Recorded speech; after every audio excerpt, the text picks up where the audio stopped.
Oi, gente. Eu me chamo Gabriele. Já havia dado uma aula sobre epidemiologia e eu irei dar continuidade ao módulo de vigilância em saúde. O Diego já iniciou falando com vocês sobre os conceitos de vigilância e eu irei dar continuidade falando sobre técnica de coleta de dados, que é uma das etapas básicas do sistema de vigilância. O sistema de vigilância, ele compreende 4 etapas básicas. Só que eu focar, né, na aula apenas em uma etapa, que é a coleta de dados, tá? A coleta de dados, segundo a literatura, ela é a etapa mais difícil e mais onerosa. E aí vocês vão entender na aula o motivo disso, né? Eu trouxe aqui para vocês essa tabela, que ela mostra um procedimento de notificação. Quando a gente pensa em vigilância, a gente já pensa em notificação automaticamente, né? Que é um procedimento que é obrigatório do profissional de saúde realizar, né? Sempre na presença ou até mesmo na ausência de um caso de doenças, né? Que estão sob, né? A vigilância compulsória, né? Por exemplo, a cólera, que é uma doença de notificação compulsória, né? E dentre outras tantas doenças que o profissional da saúde ele deve notificar. E aí ele tem que notificar, né, quando há casos e também quando não há casos, né? Quando há casos, porque deve haver ali, né, procedimentos, atividades, né, para deter esse surto, essas epidemias. E, no caso da ausência, também tem que notificar para que a autoridade sanitária, né, ela saiba quando a doença for controlada, né, e também ela tem que estar ciente de quando não está ocorrendo a doença. De fato, de qualquer maneira, o profissional, ele tem essa obrigatoriedade, respaldado por lei, essa obrigatoriedade de notificação, tá? Eu trouxe aqui nessa tabela um procedimento de notificação para mostrar para vocês terem mais ou menos uma ideia do que eu vou falar, né, ao longo da aula. Inicialmente, a gente tem aí o código, né, a classificação internacional da doença. No caso da cólera, a gente tem aí o CID, a gente tem a doença, que é a cólera, tem o motivo da vigilância, tem a definição de caso, que é uma fase extremamente importante e ela é base para várias outras etapas, várias outras fases da notificação. Então, o caso ele tem que ser definido, e a gente tem aí a definição de um caso, do caso clínico, né?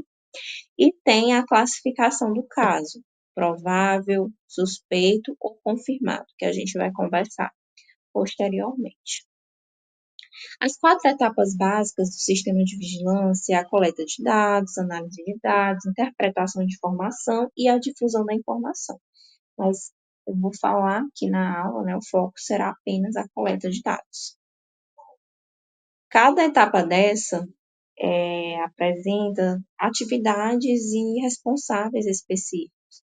No caso da coleta de dados, né, ela vai apresentar algumas atividades. Só que antes de eu mostrar para vocês, eu só queria ressaltar a importância do caso ele ser definido. Então, primeiramente, tem que ter a definição do caso. Lembra que eu mostrei para vocês uma sequenciazinha? Pois é. O caso, ele primeiro tem que ser definido. E aí, como que é feita essa definição do caso? É feito por documento.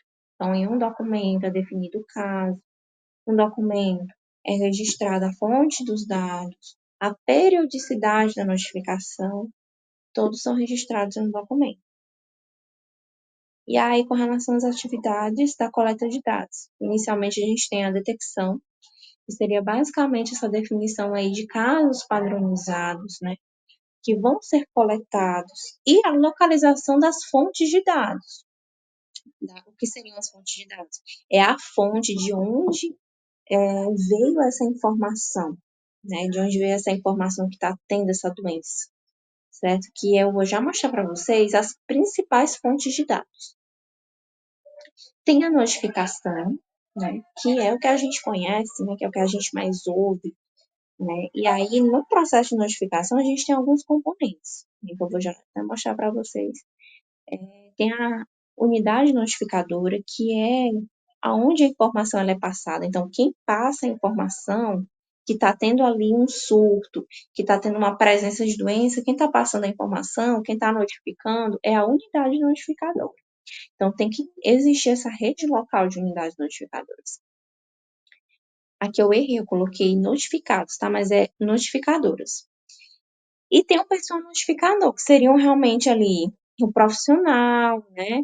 Os hospitais, de fato, é a pessoa que notifica, né? Quem está notificando.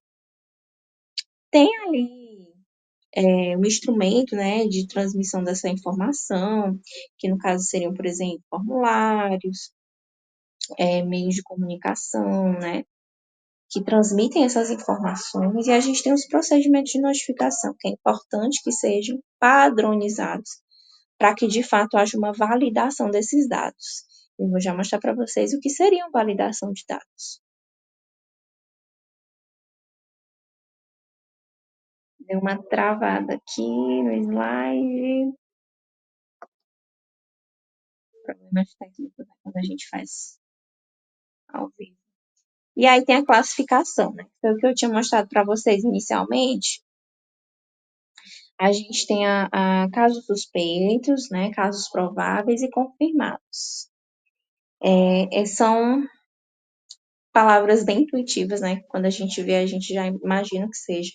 Eu vou já mostrar para vocês o conceito de cada um, para que vocês entendam melhor. E aí tem a validação, que é quando essa informação, né? Essa notificação, ela tem ali de fato, um dado consistente. Então, no caso, seria um protocolo básico para controlar a qualidade desses dados. E aí é importante que sejam dados íntegros, dados confiáveis. Então, o que seriam esses casos suspeitos, prováveis e confirmados? O caso suspeito seriam sinais e sintomas que são compatíveis com a doença, mas não existe evidência de laboratório, tá? Então, é o caso de ausência de doença. O caso provável seriam sinais e sintomas compatíveis com a doença e existe uma evidência de laboratório, mas não é uma evidência definitiva, tá? Seriam, por exemplo, as realizações de exames inespecíficos. E tem o caso confirmado. Aí, no caso confirmado, o paciente, a pessoa, ela pode apresentar ou não os sinais e sintomas. Pode haver ou não, mas existe evidência definitiva de laboratório que ele apresenta aquela doença. Aí o caso ele se torna confirmado, certo? E aí, como eu falei para vocês, a definição do caso, gente, é extremamente importante. É uma fase que ela é importante e ela é base no sistema de vigilância. Processos que eu vou já mostrar para vocês, de identificação do caso, de notificação do caso e da classificação do caso depende da definição do caso. E aí, tem a fase de seleção de dados. O que seria essa seleção de dados? Seria, na verdade, para quê, né, essa seleção de dados?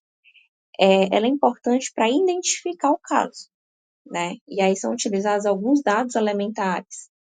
Os mais utilizados são idade, o sexo, o local geográfico onde a pessoa reside, o início da doença, a atenção à saúde. Então, são dados que são utilizados para identificar aquela doença. Por exemplo, o caso da cólera, né? Existem alguns protocolos básicos que eles definem esses dados elementares para que ocorra uniformidade desses dados, a validação, né? Por exemplo, existe um protocolo básico que mostra que o início da doença cólera ele é demarcado pelo primeiro quadro de vômito. Então, quando a pessoa apresenta o primeiro quadro de vômito, isso é considerado como início da doença da cólera, tá? E aí, nesse processo de notificação, esse dado é utilizado. Então, início da doença seria aquela data que a pessoa apresenta o primeiro quadro de vômito, certo? E aí, na notificação, é registrado a idade do paciente, o sexo do paciente, o local que ele reside. E a atenção à saúde seria o local que ele foi atendido quando ele apresentou esses sinais e sintomas da cólera.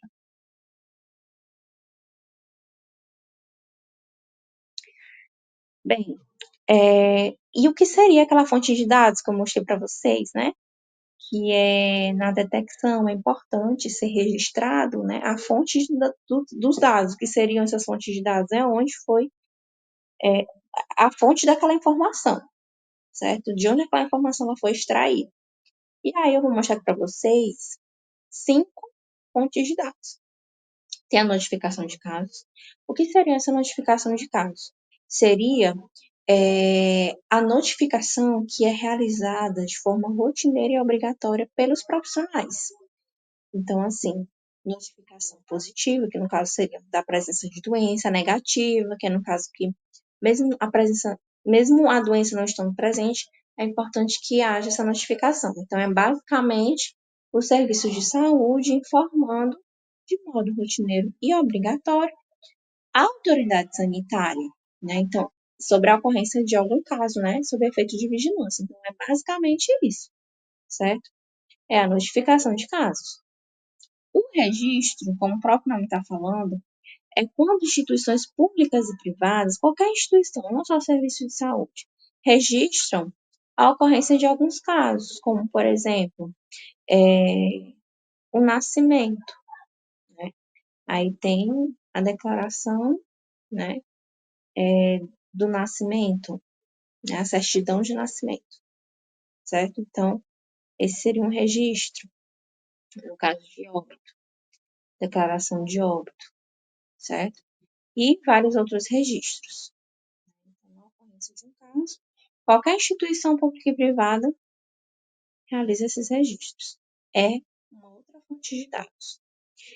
A pesquisa de casos e surtos seriam basicamente um procedimento que ele é padronizado, é uma busca ativa e de quê? De informações complementares de algum caso detectado, certo? É como se fosse uma busca de alguma informação que não foi dada pela fonte de dados. Então, é uma busca mais ativa, certo? As pesquisas seriam uma busca de características daquela doença, informações daquela doença, para se entender, né, sobre aquele evento ali sujeito à vigilância, características importantes, específicas, certo?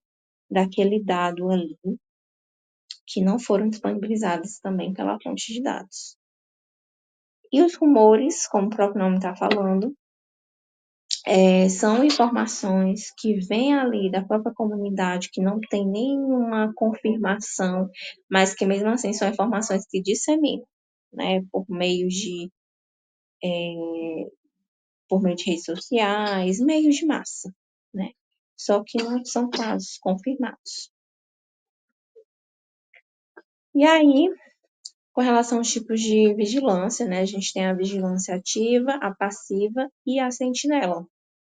A vigilância ativa, ela é a vigilância mais confiável, que dão dados consistentes, uniformes, então ela é a mais importante.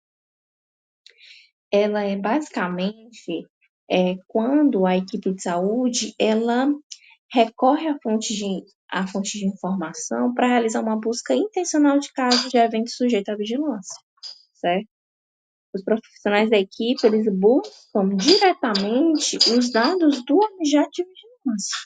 Eles revisam até mesmo, gente, registros que são rotineiros do serviço de saúde e de atenção às pessoas. Então, é um dado que ele é mais consistente. Já a passiva, ela é apenas uma simples notificação que é realizada, mesmo assim, de forma rotineira obrigatória pelo serviço de saúde. Não existe essa busca ativa, não existe essa revisão dos registros, né? Do serviço de saúde, da atenção às pessoas, do atendimento às pessoas como na ativa. E as sentinelas seriam uma informação que é proporcionada por um grupo selecionado como fonte de notificação do sistema, certo? Com uma população específica, num tempo específico. Então, seria basicamente a busca, né, da tendência da ocorrência de um caso sujeito à vigilância. É como se fosse mais um estudo. E aí, na vigilância sentinela, podem ser utilizados tanto a vigilância passiva quanto a ativa.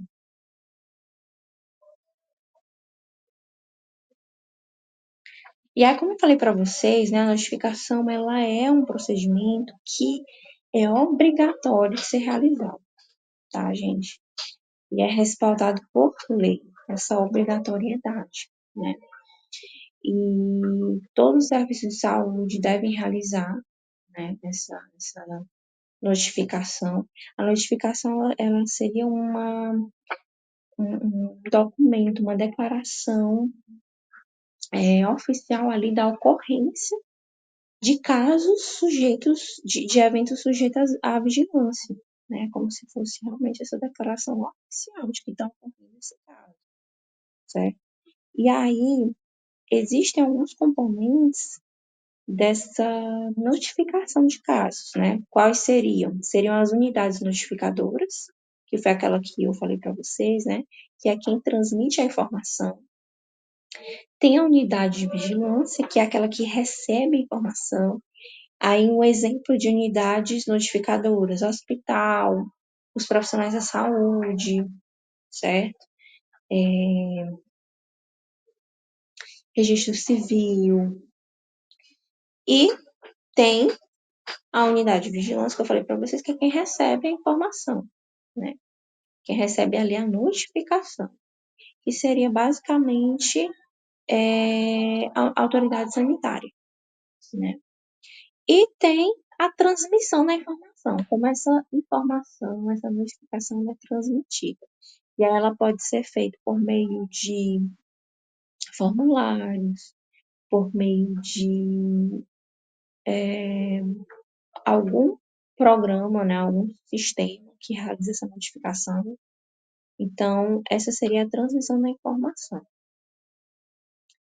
E aí é importante, né, identificar e integrar a rede de pessoas e serviços, né, que vai fornecer essa informação. E aí essas pessoas, né, ou essas instituições notificadoras que vão realizar essa notificação, elas devem ser capacitadas, elas devem ter acesso a protocolos de padronização para que haja validação dos dados, né? Para que esses dados eles sejam íntegros, sejam confiáveis. Então, tem que haver a capacitação e também a supervisão com regularidade, tá? É também importante que seja utilizado aí os instrumentos apropriados para a transmissão dos dados, né? Como eu falei para vocês, essa transmissão dessas informações pode ser feita por formulários, por visitas mesmo ao serviço, por telefone, né? Por algum sistema que unifique ali esse sistema aí de vigilância. De alguma forma, essa informação ela tem que ser passada para a autoridade sanitária, certo? E aí,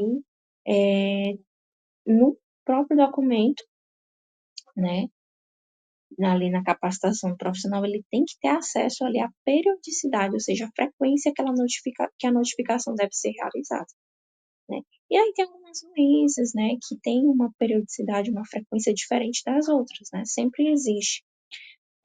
Por exemplo, tem doenças que tem que ser notificada toda semana, tem outras que pode ser notificada só por um mês, né? A presença ou a ausência daquela doença, né? Então, esses instrumentos, eles devem ser apropriados, a utilização deles. E aí, é importante também que haja a organização desses registros simples aí na unidade de vigilância, no caso, a autoridade sanitária. Então, os registros, né, que já foram realizados, né, dessas notificações, eles devem ser organizados. Tá? E aí, os formulários de notificação, eles devem ser instrumentos padronizados e de aplicação sistemática homogênea em todos os pontos de sistema de notificação. A validação dos dados, que foi o que eu mostrei para vocês, seriam basicamente a confiabilidade, seriam dados íntegros, dados confiáveis. Só que existem casos de subnotificação, né? Em casos em que a doença, ela mesmo presente, ela não é notificada, né? E ou quando não há, né, doença, mesmo assim não há notificação, e aí deve haver, tem que haver, é obrigatório realizar a notificação, né? E aí existem alguns motivos para que algumas doenças não sejam notificadas, né? Ou casos de óbito, né? Que quando a gente fala de notificação, a gente fala de diversos casos que são um evento sujeito à vigilância, não só doenças, né? Doenças, casos de óbitos, enfim. E aí existem vários motivos, né? Para que haja essa subnotificação de dados, né? Mas mesmo assim, tem possibilidade, né, de não haver essa subnotificação. E aqui eu mostro para vocês aqui nessa tabela, né, eu mostro para vocês algumas causas de subnotificação, né. Existe aquela população de pessoas que apresentam os sintomas ou não. Das pessoas que têm sintomas, tem aquelas pessoas que têm queixas, mas também tem aquelas pessoas que não têm queixas, né.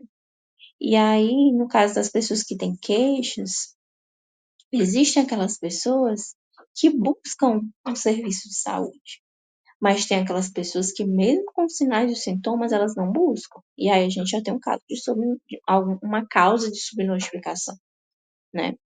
E aí, daquelas pessoas que buscam um serviço de saúde, apresentando sinais e sintomas compatíveis com uma doença, ela tem um diagnóstico presumido, mas tem outras pessoas que, mesmo apresentando os sinais e sintomas, não têm diagnóstico. Dessas pessoas que apresentam um diagnóstico presumido da doença, tem um diagnóstico que ele é confirmado, ou seja, foi feito o exame laboratorial e aí o laboratório confirmou a evidência definitiva de doença. Só que tem o diagnóstico não confirmado. Passou pelo exame laboratorial e tem um caso ali suspeito, ou um caso ali provável, né? Como vocês já viram. E aí existem os casos, né? Tanto de diagnóstico não confirmado e diagnóstico confirmado, casos que não são notificados. E aí a gente tem aí mais uma causa de subnotificação. E tem casos que eles são suspeitos e são notificados. E tem os casos confirmados e que são notificados. Então, vocês veem aí nesse gráfico, né, as várias causas da subnotificação. Embora existam muitas, existe mesmo assim a possibilidade de evitar essa subnotificação, né? E aí, eu trago para vocês, né, o documento, a referência do documento que eu utilizei, né, para fazer essa aula. Vocês podem estar acessando por esse QR Code. E obrigada. Se vocês tiverem alguma dúvida, quiserem também acrescentar alguma informação de alguma coisa que eu também falei, eu errei, alguma coisa assim, vocês quiserem correção ou acrescentar alguma informação ou alguma dúvida que vocês quiserem, tá bem? Só vocês enviarem mensagem para mim, podem estar mandando mensagem para o meu e-mail, gabriele.lopes8@gmail.com, que eu estou sempre acessando meu e-mail, então dificilmente eu não conseguirei ver, tá? E obrigada, estaremos juntos novamente na disciplina de odontologia social. Até lá!